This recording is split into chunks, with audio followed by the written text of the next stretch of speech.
네, 이 시간 우리 함께 나누실 말씀은 마태복음 1장 23절에서 25절 말씀입니다. 마태복음 1장 23절에서 25절.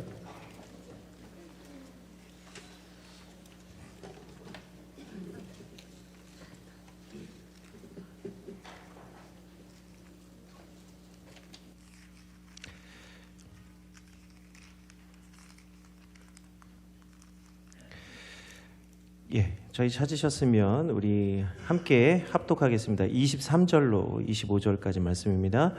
보라, 처녀가 잉태하여 아들을 낳을 것이요 그의 이름은 임마누엘이라 하리라 하셨으니 이를 번역한즉 하나님이 우리와 함께 계시다 함이라. 요셉이 잠에서 깨어 일어나 주의 사자의 분부대로 행하여 그의 아내를 데려왔으나 아들을 낳기까지 동침하지 아니하더니 낳음에 이름을 예수라 하니라. 아멘. 오늘 우리 기쁜 성탄절을 맞이하게 되었습니다. 우리 어제 원로 목사님 말씀대로 2027번째 성탄절이 되겠네요. 말씀대로라면 이번에 그 뉴스를 보니까 어제 명동에서 역대 최대 인원이 모여서 성탄절을 축하했다고 합니다. 이제 거기 명동에서 모여서 성탄절 축하하는 거 뭐 그 젊은이들의 뭐 축하인데 어떻게 보면은 이제 성탄절, 예수님에 대한 축하라기보다는 젊은이들의 어떤 즐거운 모임이 되었겠죠. 그리고 보니까 어제 저희도 그 성탄절의 기쁨을 나눴는데 이 지역 사회를 보면은 우리는 이제 우리 교회 안에서 성탄절의 은혜를 나누다 보니까 그 은혜가 깊지만 사실 그 성탄절 행사를 마치고 이렇게 나와 보니까 거리가 이렇게 성탄절의 은혜로 막 이렇게 마냥 즐거운 분위기만은 아닌 것 같더라고요. 이게 아마도 지역마다 그리고 또 우리 그 지역 사회 구성원들마다 색깔이 다 있긴 있겠지만은 그래서 어제 그 우리 성탄절 행사를 마치고 나서 저 개인적으로 드는 마음은 우리가 앞으로 내년에는 우리 이 지역 사회와 함께 할 수 있는 성탄절이 되었으면 좋겠다는 마음이 강하게 좀 주셨어요. 그래가지고 어제도 그런 말씀을 좀 나눴지만요. 우리 2024년도에는 우리 창민교회가 우리 지역사회와 함께 성탄의 은혜를 나눌 수 있는 그런 복된 시간이 되기를 먼저 미리 축복합니다. 그래서 오늘은 우리가 이제 예수님의 오심을 축복하는 또 축하하는 그런 시간이지만 이제 내년에는 우리 이웃들과 함께 더불어 함께 기뻐하는 성탄절이 되기를 원합니다. 특별히 또 이번 성탄절에 우리 성도님들께서 성탄의 기쁨을 함께 나누시면서 선물을 좀 주신 것들이 있어요. 그 중에 이렇게 좀 갖고 올라온 선물이 하나 있습니다. 이게 뭐냐면 이 종이거든요. 이 종인데 이 종은 사실 악기죠. 어떻게 보면 이게 악기인데 이게 다른 악기와 좀 틀린 게 뭐냐면 이 종은 영혼의 악기입니다. 그래서 종교 행사를 할 때, 종교적인 의식을 할 때 항상 종이 빠지지 않고 들어오는 이유가 뭐냐면 영적인 도구이기 때문에 그래요. 그래서 여기 사실 제가 이제 이거 종 잘 안 치잖아요, 그죠? 옛날에 어릴 때 저희 어르신 목사님들은 이거 예배 전에 항상 하고 이제 예배 시작한단 말이에요. 그러면 이제 이렇게 예배가 시작됐다는 걸 알리고 또 중간에 설교하시다가 막 주무시는 분들이 있으면 막 이렇게 해서 깨우신단 말이에요. 이게 종이라고 하는 게 그런 영적인 이제 제례에 사용되는데 오늘 특별히 이 성탄절의 탄일종, 보통 이렇게 좀 고운 악기죠. 이상한 소리가 나네. 바로 요 소리죠. 그래서 우리가 성탄의 기쁨을 함께 잘 되다가 또 안 되네요. 이게 왜 이래? 얘가 쑥스러운가 봐요. 잘 안 되는데 밑에서 잘 됐는데 이게 맑은 종소리를 통해서 오늘 주님께서 오신 것에 대한 기쁨을 함께 나누는 탄일종의 우리 의식을 또 저희 어릴 때 많이 가졌습니다. 근데 요즘은 종소리 듣기가 좀 쉽지는 않지만 그래서 우리 이렇게 좀 귀한 선물을 주신 우리 성도님의 마음을 또 담아서 함께 우리 예배자들과 함께 나누고 싶었는데 좀 울려라 야. 다음에 들려드리겠습니다. 우리 성탄의 기쁨을 우리 이웃들과 나누는 것이 사실 성탄의 의미죠. 우리만 기뻐하는 게 아니라 성탄절의 진짜 의미는 뭐냐면 이웃들과 함께 성탄의 의미를 나누는 데 있습니다. 그래서 그런지 어떤 건물에 입주했던 교회가 이번 성탄절에 성탄 행사에 이웃들을 초청하기 위해서 주차장이 필요했어요. 근데 이제 새 들어 있으니까 이 건물 입주자들한테 그 노란색 메모지가 붙은 쪽지를 봉투하고 함께, 아마 선물이 들어있는 봉투였던 것 같아요. 선물이 들어있는 봉투와 노란색 메모지를 각각 돌려가지고 주차장을 좀 비워달라고 요청을 했습니다. 그냥 한 게 아니라 이제 선물을 이제 같이 동봉해서 했겠죠. 그리고 무조건 해달라는 게 아니라 부탁한 거예요. 그런데 이 입주자들 중에 한 사람이 뭐가 마음이 좀 안 들었나 봐요. 그래가지고 그 메모장을 사진에 찍어서 SNS에 올렸습니다. 이 소식이 온라인에 전해지게 되니까 많은 반응들이 있었는데 그중에 눈에 띄는 글이 뭐냐면, 야, 그 교회가 그 입주자한테 그 요구할 게 아니라 그 성도들한테 대중교통 이용해라고 해야 되는 거 아니냐, 뭐 이런 이제 비난의 글이 좀 있었어요. 거기에 많은 좋아요가 달렸는데, 물론 이 기사를 읽으면서요, 교회의 미흡함도 있겠지만 오늘 이 성탄절을 준비하는 교회를, 그래 참 성탄절 하면 우리가 딱 십자가와 교회가 생각나지 않습니까? 성탄절 준비하는 교회를 좀 배려하는 모습도 있어야 되는 것 아닌가 하는 생각이 듭니다. 물론 교회도 미흡할 수도 있었겠지만 그 교회와 함께하고 있는 이웃들도 배려심이 부족하다는 것은 마찬가지죠. 오늘 이 성탄절에 어찌 보면 이웃과 함께 하지 못하는 성탄절이어서 더 어쩌면 우리가 좀 차갑게 느껴지는 것 아닌가, 이런 생각도 좀 드는데요. 이런 모습과는 반대로 오늘 치열한 전쟁 중에 놀라운 성탄의 은혜를 경험하는 사람들이 있었습니다.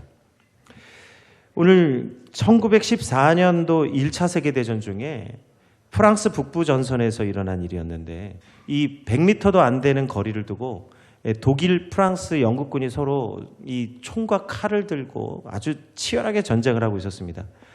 이 전쟁에 참여하고 있던 사람들 중에 이 군인은 얼마 없었어요. 대부분이 어떤 사람이었냐면 농부, 예술가, 제빵사 같은 평범한 사람들이 전쟁터에 끌려 나와 있었던 겁니다.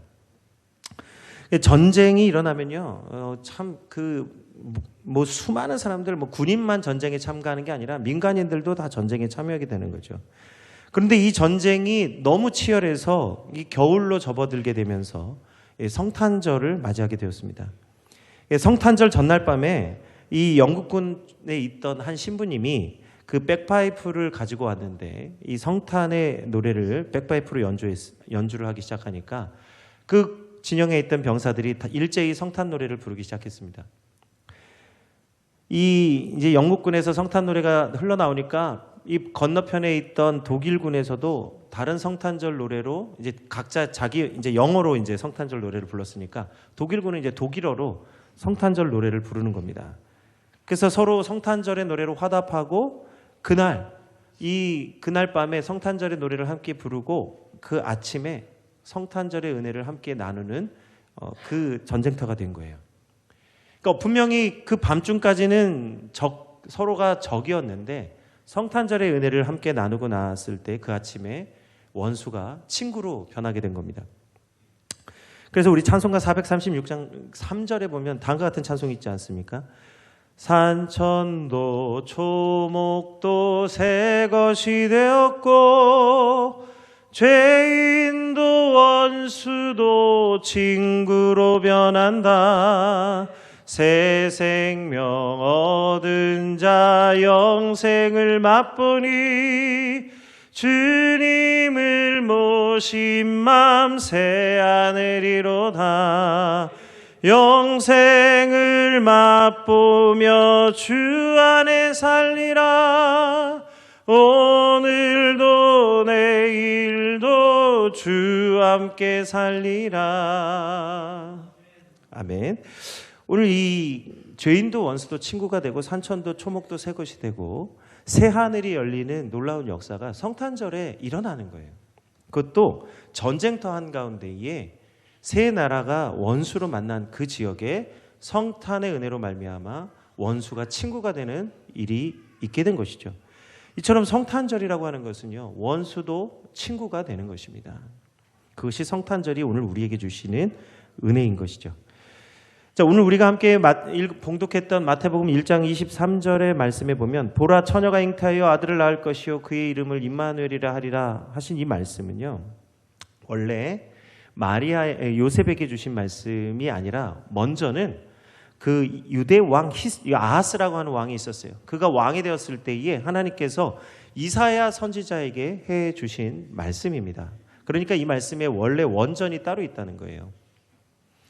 유다 왕 아하스가 그 막 왕이 되었을 때 그는 다윗의 후손으로 왕입니다. 다윗의 혈통 가운데 왕이 된 사람이 유다 왕 아하스인데 그가 다윗의 후손이면서도 하나님보다 그 원수된 아스루 왕을 더 의지하고 믿었어요. 그래서 유다를 지켜줄 수 있는 사람이 이 아스루다라고 생각하고 아스루 왕에게 손을 내밀어서 도움을 요청했습니다. 그래서 이 아스루 왕이 지금 현재 자신들을 괴롭히고 있는 이 아람 군대를 무찔러 달라고 그렇게 요청하면서 성전에 있는 하나님의 금을 아스루 왕에게 바쳤어요. 하나님의 것을 아스루에게 바쳤다는 뜻은 무엇입니까? 아하스 왕이 하나님의 구원을 바라지 아니하고 이 인간 아스루 왕의 구원을 의지했다는 거예요. 그래서 아하스는 구원을 인간에게 소망하였다는 겁니다. 하나님은 이러한 아하스에게 이사야를 보내서 너희가 나를 믿지 아니하면 굳게 서지 못할 것이다 라고 말씀하여 주셨어요. 그리고 아하스에게 이 하나님이 확실히 구원을 이루어 주시도록 징조를 구하라고 오늘 아하스에게 말씀하십니다. 너는 내가 너에게 구원을 베풀 것이니 내가 그 구원을 베풀 징조를 내게 구해라고 아하스에게 말씀하셨습니다. 이 징조라고 하는 것은 무엇이냐면 앞으로 어떤 일이 벌어질 것을 미리 알고 준비하는 거예요. 징조가 뭐라고요? 지금 무슨 일이 벌어지고 있는지 모르겠는데 집중하세요. 무슨 일이 일어났는지 모르지만 징조라고 하는 말은 뭐냐면 앞으로 일어날 일이 무엇인지 알고 미리 준비하는 것이 징조라는 거예요. 그래서 주시는 게 징조라는 겁니다. 그래서 이 징조를 어떻게 이해하고 받아들이는가에 따라서 우리의 삶이 바뀌는 겁니다. 그래서 하나님은 아하스에게 어떤 징조를 말씀하셨습니까? 어떤 징조를 구하라고 말씀하셨어요? 그것이 이사야 7장 10절에서 12절 말씀입니다. 여호와께서 또 아하스에게 말씀하여 이르시되 너는 내 하나님 여호와께 한 징조를 구하되 깊은 데에서든지 높은 데에서든지 구하라 하시니 아하스가 이르되 나는 구하지 아니하겠나이다. 나는 여호와를 시험하지 아니하겠나이다 한지라. 오늘 하나님은 아하스에게 어떤 징조든지 구할 수 있도록 허락하여 주셨습니다. 무엇이든지 구하라는 거예요. 그 징조, 깊은 데서든지 높은 데서든지 네가 구하면 내가 다 들어주겠다고 말씀하십니다. 이와 같은 이 요술램프 알리바바의 요술램프가 맞나요? 맞아요? 알라딘의 요술램프죠. 알리바바는 뭐예요? 40인의 도적이구나. 알겠습니다. 이렇게 그 알라딘의 요술램프 같이 지니처럼 무엇이든지 구하면 내가 들어주겠다고 말씀하셨어요. 하나님께서요. 우리가 다 사실 이런 거 기대하는 것 아닙니까? 어릴 때 그러니까 이렇게 잘 알고 계시네. 열려라 참깨. 그게 열려야죠. 열려야 그 보물을 가져가니까. 이처럼 우리는 다 이런 걸 원하면서 정작 하나님께서 들어주시겠다 할 때 그 안 구하는 거예요. 아하스가 뭐라고 말합니까? 아하스가 이르되 나는 구하지 아니하겠나이다. 나는 여호와를 시험하지 않겠나이다. 이게 뭔 말이에요? 들어주겠다는데 안 하겠다는 거? 겸손 같죠? 나는 여호와를 시험하지 않겠나이다. 겸손 같은데 겸손을 가장한 교만이라는 거예요. 뭐죠? 나는 하나님 의지하지 않겠다는 거예요. 살아계신 하나님이 분명히 말씀하시는데도 불구하고 아하스의 마음에 이미 하나님에 대한 불신이 있고 하나님에 대한 믿음이 없기 때문에 인간적인 그 믿음을 버리지 않는 거예요. 그래서 오늘 우리가 때때로 하나님의 일을 감당할 때 주여 나는 감당하지 못하겠나이다. 나는 못하겠나이다. 대표적인 인물이 누구예요? 모세잖아요. 주여 저는 입이 뻣뻣하고 부족한 자니 다 보낼 만한 사람을 보내소서. 그러니까 하나님이 화를 내셔가지고 보내시잖아요. 이제 가라. 이제 그만하면 됐다. 그러니까 모세가 가잖아요. 그게 억지로 하는 거죠. 억지로. 겸손이 아니에요. 하나님이 하라고 하신 것은 내게 특별한 사명과 뜻을 두셨기 때문에 나를 보내시는 것이니까 그 특별한 뜻을 두신 것에 아멘 할 때에 하나님의 역사가 나타나는 것이거든요. 그게 겸손이에요. 하나님이 나를 통하여 하나님의 역사가 나타나는 것이 겸손한 자지. 하나님이 나에게 특별한 뜻을 두시고 사명을 주시네. 나는 못하겠나이다. 나는 안 하겠습니다. 주여 저는 여호와를 시험하지 않겠나이다 하는 그 겸손이 아니라고요. 그게 교만이라는 겁니다. 오늘 아하스가 구원의 징조를 거절하고 하나님 앞에 교만한 자신의 마음을 버리지 않으려 할 때에 하나님께서 친히 아하스 왕을 대신해서 하나님께서 친히 우리를 위하여 구원의 징조를 세워주십니다. 그 말씀이 오늘 이사야 7장 14절의 말씀이에요. 우리 한번 같이 자막이 나오죠? 함께 합독하겠습니다. 그러므로 주께서 친히 징조를 너희에게 주실 것이라. 보라, 처녀가 잉태하여 아들을 낳을 것이요 그의 이름을 임마누엘이라 하리라. 아멘. 하나님께서 오늘 이 교만한 아하스 때문에 하나님이 친히 징조를 보여주실 것을 나타내지 못하시니까 하나님께서 친히 우리를 향하여 징조를 나타내어 세워주신 약속이 뭐예요? 보라, 처녀가 잉태하여 아들을 낳을 것이요 그의 이름을 임마누엘이라 하리라. 이 징조를요, 누구를 위해서요? 우리를 위해서 주신 거라는 거예요. 이 약속이 오늘 우리를 위해서요. 하나님을 위해서가 아니라 우리를 위해서 이 놀라운 징조, 깊은 데서든지 높은 데서든지 징조를 구하라고 하셨는데 구하지 아니한 아하스를 대신해서 나타내 보여주시는 징조죠. 처녀가 잉태하여 아들을 낳는다.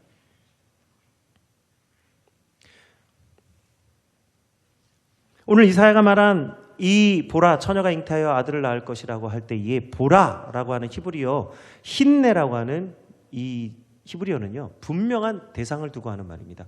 보라, 처녀가 잉태하여 아들을 낳을 것이다. 그러니까 이게 그냥 상징의 의미가 아니라 진짜 처녀를 통하여 성령의 잉태하심으로 아들을 낳을 것이라는 거예요. 뭘 보는 거죠? 처녀와 그가 낳는 아들이요. 이게 징조라는 거예요. 그런데 그 보라 할 때에 그 보여지는 그 아들이 누구예요? 임마누엘이에요. 우리와 함께 하시는 그 하나님을 보여주시겠다고 말씀하시는 겁니다. 이와 같은 말씀이 세례요한에게서도 고백되어지는 거죠. 오늘 예수님께서 세례요한에게 오시는 것을 볼 때에 세례요한이 뭐라고 고백합니까? 보라, 세상 죄를 지고 가는 하나님의 어린 양이로다 할 때에 이 보라가 오늘 보라, 처녀가 잉태하여 아들을 낳을 것이라고 하는 같은 말씀이라는 거예요. 보라. 이사야가 하나님을 대신하여 말씀하신 보라, 처녀가 잉태하여 아들을 낳을 것이라는 것과 세례요한이 보라, 세상 죄를 지고 가는 하나님의 어린 양이라 할 때에 이 보라고 하는 보라가 누구죠? 오늘 우리와 함께 하시는 임마누엘 하신 예수 그리스도인 줄 우리는 믿습니다. 그가 처녀로부터 잉태되어 낳게 된다는 거예요. 오늘 그래서 하나님께서는 처녀를 통하여 오늘 징조를 보여주시고 그 아들을 낳게 되어서 하나님의 언약이 성취될 것을 징조로 보여주셨습니다. 앞으로 되어질 일이 무엇인지를 나타내 주시겠다는 거예요. 그래서 하나님은 태초부터 지금까지 또한 지금부터 앞으로 영원토록 우리와 함께 해 주시겠다라고 하는 그 임마누엘의 징조로 처녀가 잉태하여 아들을 낳을 것이라고 말씀해 주신 거예요. 그러나 왜 꼭 처녀가 잉태하여 아들을 낳아야 됩니까? 그것은 하나님이 우리와 영원히 함께 하신다는 것을 징조로 나타내 보여주시기 위해서 다시 한번 이것을 통해 진정한 믿음을 가지라고 우리에게 말씀해 주시는 겁니다. 그러므로 오늘 처녀가 잉태하여 아들을 낳을 것이요 그 이름을 임마누엘이라 하신 대로 오늘 이 땅 가운데 오신 예수 그리스도는 결코 변할 수 없는 하나님의 언약이요 하나님께서 우리에게 나타내 보여주신 징조인 줄 우리는 믿습니다. 그러나 이 하나님의 징조를요 아하스와 같이 높고 능력이 있고 지혜가 있고 실력이 있고 이 세상에서 정말 부러울 것 없는 사람들이라 할지라도 이 징조를 믿지 못하는 자들이 있어요. 아하스 왕이 그래왔던 것처럼 오늘 이 시간에도 처녀가 잉태하여 아들을 낳는다는 이 사실을 믿지 못하는 수많은 사람들이 있습니다. 어떻게 처녀가 아들을 낳을 수 있겠느냐? 그러면서도 아직까지 증거되지 아니한 것들을 믿는 사람들이 너무 많이 있어요. UFO, 외계인, 영화에나 존재하는 거죠. 아직 증명된 것도 아니고 입증된 것도 아니고 사실인지 아닌지 확인되지도 않은데 수많은 사람이 예수님은 믿지 않는데 외계인은 믿어요. 어떻게 같은 존재인데 외계인이에요. 우리의 세계 바깥쪽에 있는, 무슨 말씀인지 이해되세요? 엑트라 테레토 테라토리 그 땅이 그러니까 하여튼 지금 영어가 안 되네요. 그러니까 우리 사는 땅 바깥쪽에 갑자기 영어 생각이 안 나서 죄송합니다. 어쨌든 그게 에일리언이에요. 외계인이라고 하는 것은 우리와 같지 않은 존재라는 거예요. 근데 그걸 믿는다니까요. 아니 아주 작은 꼬마로부터 뭐 심지어는 많이 배웠다는 대학생들까지 외계인의 존재를 믿는단 말이에요. 그걸 왜 믿는지 저는 모르겠어요. 그런데 예수님은 안 믿어요. 이 얼토당토하는 두 가지 사실을 보면서 우리가 깨달아야 될 게 있죠. 학식이 있고 지혜가 있고 능력이 있고 많이 배웠다고 해서 예수님을 믿는 게 아니라는 거예요. 하나님께서 분명히 보여주시고 언약하여 주시고 지금도 성령을 통하여서 예수님의 살아계심을 보여주고 계시지 않습니까? 성령에 충만한 사람들은 인격적으로 예수님을 만나는 거예요. 2027년 전에 오신 예수님을 우리가 오늘 이 시대에도 여전히 예수님을 만나는 수많은 사람들이 있습니다. 제가 예전에 읽었던 기사예요. 이슬람 지역에 아버지가 예수님을 믿어가지고 이 아버지가 예수님을 믿으면 이슬람법에 의하면은 죽일 수가 있어요. 타 종교를 믿는 사람은 죽일 수가 있습니다. 종교법에 의해서. 그래서 이 아버지와 두 딸을 땅에 묻었어요. 그랬는데 이게 딸들이 되게 나이가 어렸는데 땅에 묻어가지고 이제 그 땅에 묻으면 어떻게 되는 거예요? 결국 죽잖아요. 근데 아버지는 이제 죽었어요. 순교가 된 거예요. 그런데 이제 그 땅 속에 4일 동안 이 딸들이 묻혀 있다가 이제 사람들이 구조를 해 주었어요. 그런데 그 땅에서 그 두 딸이 죽지 않고 살아서 나온 거예요. 그래갖고 이제 이슬람 방송에서 인터뷰를 한 거죠. 어떻게 살게 되었냐? 그랬더니 라이브 방송이었어요. 그래가지고 어떻게 살게 되었냐 했더니 그 딸 중에 하나가 이런 얘기하는 거예요. 우리가 땅 속에 있는데 깜깜한 중에 빛이 비치면서 양손에 못이 있는 사람이 와서 너희가 죽지 않고 살겠다고 하면서 우리를 따뜻하게 안아줬다는 거예요. 그 방송이 나가는 순간 그 생방송이 딱 끊어졌어요. 지금도 그게 먼 옛날의 얘기가 아니라 지금 우리 시대 얘기예요. 지금도 예수님께서 살아 역사해 주셔서 그를 믿는 자를 구원하여 주십니다. 그 아버지는 영광의 순교를 당했지만 그 두 딸들을 통해서 이슬람 전 지역에 예수님의 살아계심을 증거하고 있는 거예요. 우리는 모르지만요. 지금 이슬람 지역에 얼마나 많은 복음의 열풍이 불고 있는지 몰라요. 드러낼 수가 없어서 그런 것이지. 왜냐하면 드러내는 순간 죽임을 당하기 때문에. 그런데 놀라운 것은 지금 이슬람 지역에 복음의 불꽃이 놀랍게 일어나고 있다는 사실입니다. 그러나 오늘 선진국이라고 하는 많이 배웠다고 하는 많이 가지고 GDP가 세계 1, 2, 3, 4, 5, 6, 7, 8, 9, 10이라 할지라도 오늘 우리나라 세계 GDP 12국가 아닙니까? 근데 할지라도 여전히 예수님을 믿지 않는다면 오늘 우리는 영적으로 미개한 나라일 수밖에 없는 거예요. 그러나 그와 반대로 요셉과 마리아처럼 비천한 자리에 있는 자들이 믿음으로 순종함으로써 하나님의 크고 놀라우신 일을 감당하는 자들이 있습니다. 누가 더 큰 것이죠? 하나님 앞에? 아하스 왕이 높습니까? 아니면 요셉과 마리아처럼 비천한 가운데 있지만 하나님의 뜻을 깨닫고 그의 징조를 믿음으로 감당하는 자들이 높은 자들입니까? 하나님의 눈으로 보면 마리아와 요셉이 비천한 가운데 있지만 아하스 왕보다 훨씬 더 하나님의 은혜가 충만하고 하나님의 사랑 가운데 있는 자들이라는 거죠. 하나님은 자신이 세우신 징조를 이루기 위해서 마리아를 부르셨습니다. 마리아는 주의 징조가 처녀인 자기에게 주어졌을 때 아우 주여 저는 그 주를 시험하지 않겠나이다. 주님 감당할 자에게 이 일을 맡기세요 라고 하지 않고 뭐라고 고백합니까? 누가복음 1장 46절에서 55절에 마리아의 고백입니다. 우리 한번 마리아의 고백을 우리와 같은 마리아의 심정이 되어서 함께 같이 고백하기를 원합니다. 누가복음 1장 46절에서 55절 마리아가 이르되 내 영혼이 주를 찬양하며 내 마음이 하나님 내 구주를 기뻐하였음은 그의 여종의 비천함을 돌보셨습니다. 보라 이제 후로는 만세의 나를 복이 있다 일컬으리로다. 능하신 이가 큰 일을 내게 행하셨으니 그 이름이 거룩하시며 긍휼하심이 두려워하는 자에게 대대로 이르는도다. 그의 팔로 힘을 보이사 마음의 생각이 교만한 자들을 흩으셨고 권세 있는 자를 그 위에서 내리치셨으며 비천한 자를 높이셨고 줄이는 자를 좋은 것으로 배불리셨으며 부자는 빈손으로 보내셨도다. 그 종 이스라엘을 도우사 긍휼히 여기시고 기억하시되 우리 조상에게 말씀하신 것과 같이 아브라함과 그 자손에게 영원히 하시리로다 하니라. 아멘. 오늘 마리아는 비천한 여종이라고 자기를 고백합니다. 지금 이 마리아, 우리가 마리아의 기다림 금요 기도회 때 함께 나눴던 말씀인데, 그때 오셨던 성도님들은 이 마리아의 고백이 어떻게 나온 것인지를 아실 거예요. 뭐 잘 모른다 할지라도 지금 마리아의 지금 상황은 굉장히 비천한 가운데 있고 고통 가운데 있습니다. 결혼을 앞두고 있는 예비 신부지만 처녀이고 순결한 가운데 신랑을 기다리지만 그는 어찌된 일인지 비천한 상황 가운데 있었던 여인이에요. 그런데 그러한 상황 가운데 있는 마리아에게 하나님은 오셔서 처녀가 잉태하여 아들을 낳을 것이라 하신 그 예언이 너를 통하여 성취될 것이다 말씀하실 때에 그가 뭐라고 말합니까? 내 영혼이 주를 찬양하며 내 마음이 하나님 여호와를 내 구주를 기뻐한다고 고백하는 거예요. 이를 통하여 우리 조상 아브라함과 그 자손에게 영원하신 하나님이 영원히 함께 하시겠다. 임마누엘. 그 은혜를 본 것이죠.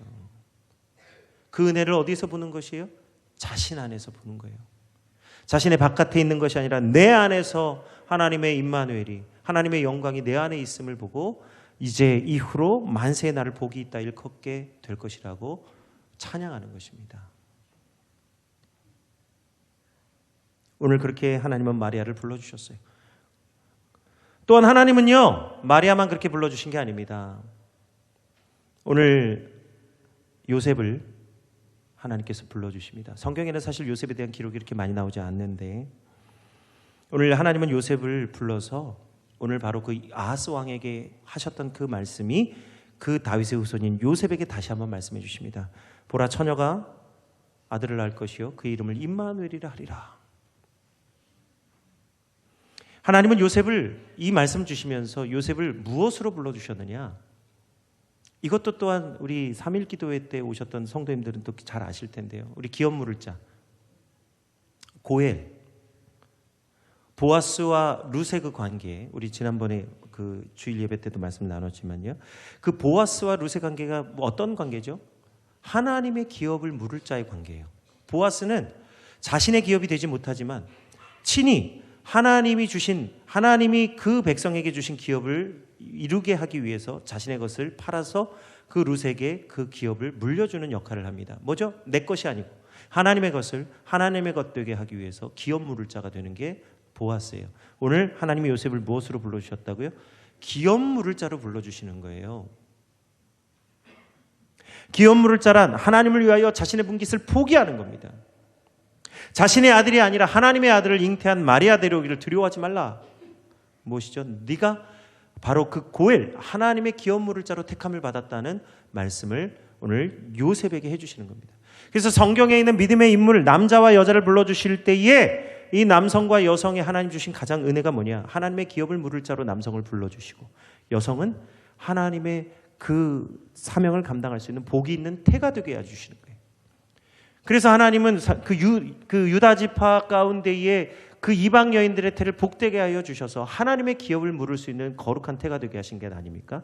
그게 바로 아담과 하와에게 주셨던 하나님의 그 축복이죠. 모든 산자의 어미가 될 것이다. 하와의 태가, 하와의 그 자녀를 잉태하는 태가 무엇이 된다고요? 모든 산자의 어머니가 되는 복된 태가 되는 것입니다. 그러므로 오늘 하나님께서는 오늘 우리 남성들과 여성들에게 주신 귀한 복된 사명이 뭐예요?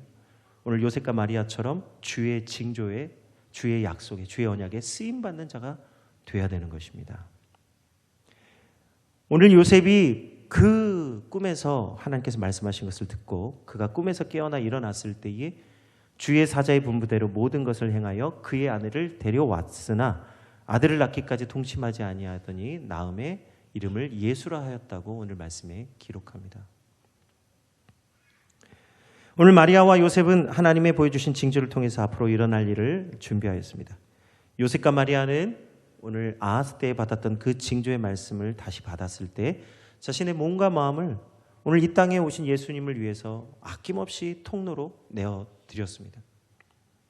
오늘 이 성탄절에 주님이 이 땅에 오셨을 때에 비록 오셨을 때는 갈 곳이 없어서 저 낮고 천한 마국간 말구유에 누이셨지만 오늘 요셉과 마리아의 가장 귀한 자리, 그 마음의 가장 귀한 한 자리에 앉으셨습니다. 비록 마리아의 태에서 나온 아이지만 주께서 하나님께서 징조로 주신 약속의 아이이기 때문에 이 아이가 육신의 아이가 아니라 하나님이 보내주신 임마누엘 하나님, 곧 그 마리아와 요셉의 가장 귀한 마음의 한 자리에 앉으신 이스라엘의 왕으로 오신 것이에요.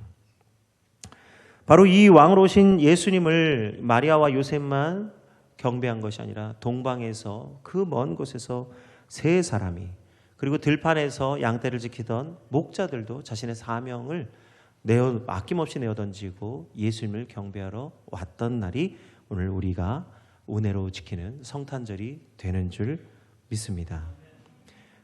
가장 귀한 자리를 드리는 거예요. 그 은혜의 자리를 드릴 때 우리와 우리의 이웃들이 온전히 원수도 친구가 되게 될 줄 믿습니다. 성탄절은 원수가 친구 되는 날이에요. 오늘 이 시간 그래서 특별한 시간을 좀 준비했습니다. 우리 은주 청년 어디 있죠? 거기 가까운 데 있었네. 예. 오늘 이 시간 우리 은주 청년 나오세요. 빨리 나오세요. 빨리. 예. 오늘 은주 청년이 그러한 마음을 가지고 오늘 마리아와 요셉의 마음을 가지고 특송을 준비했습니다. 오늘 그 준비한 특송을 통해서 성탄절 아기 예수님을 위한 가장 귀한 자리를 내어드리는 귀한 시간 되기를 시간 되시기를 다시 한번 축원드립니다.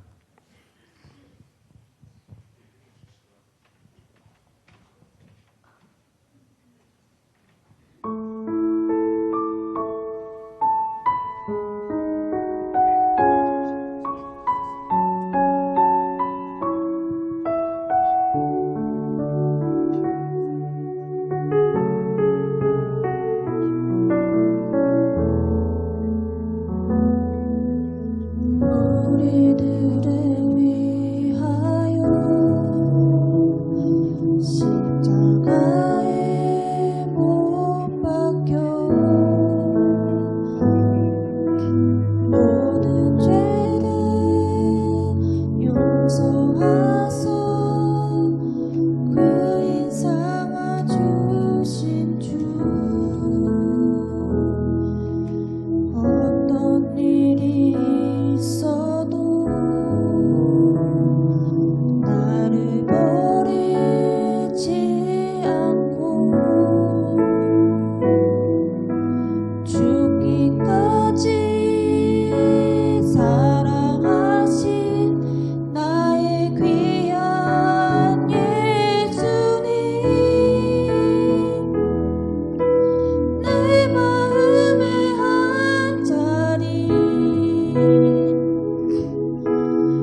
예, 다음 기회에 하겠습니다. 주중에 특송을 하고 싶다고 그래서 원래 어제 하려고 했다가 가사의 내용을 이렇게 묵상을 하다 보니까 오늘 설교 후에 하면 참 좋겠다는 마음이 있었어요. 그래서 오늘 특별히 이렇게 부탁을 했는데 떨지도 않고 정말 어떻게 잘하는지 모르겠어요. 감사하고 고맙습니다. 이 시간 우리 한번 좀 잠깐 기도하기를 원합니다. 오늘 우리 함께 찬양을 우리 은혜의 찬양을 나누는데 주님 오셔서 이 시간 우리 자리에 앉아 주시옵소서. 주님만 나의 보배되기 원합니다. 내 마음의 한자리에 가장 귀한 그 자리에 오셔서 우리를 다스려 주옵소서. 이 성탄절에 하나님 우리 가정과 이 나라와 이 민족 위에 하나님의 다스리심이 하나님의 은혜가 충만케 되기를 원하는 마음으로 우리 1분간 함께 합심해서 기도하겠습니다. 주님 감사합니다. 하나님 이번 성탄절을 통하여서 하나님 은혜를 주시고 아버지 하나님 함께하여 주셔서 성탄의 은혜가 먼저 우리에게 임하게 하여 주시고 하나님 우리를 통하여서 하나님의 은혜가 충만케 되게 하여 주시옵소서. 하나님 오늘 우리에게 오신 임마누엘 하나님 우리의 가정과 이 나라의 민족과 이 사회 위에 함께하여 주셔서 하나님 이웃들과 더불어 화목하게 하시고 은혜를 나눌 수 있는 복된 성탄절이 다 되게 하여 주시기를 원합니다. 주님께서 하나님 오늘 우리에게 주신 이 복된 은혜가 하나님 낮고 천한 자리에 하나님 더 오셔서 하나님 그 자리로부터 충만한 은혜가 채워지게 하여 주셔서 가장 낮은 곳에서부터 가장 높은 데까지 하나님의 은혜가 충만케 되어지게 하실 줄 믿습니다. 주님 이렇게 하여 주시고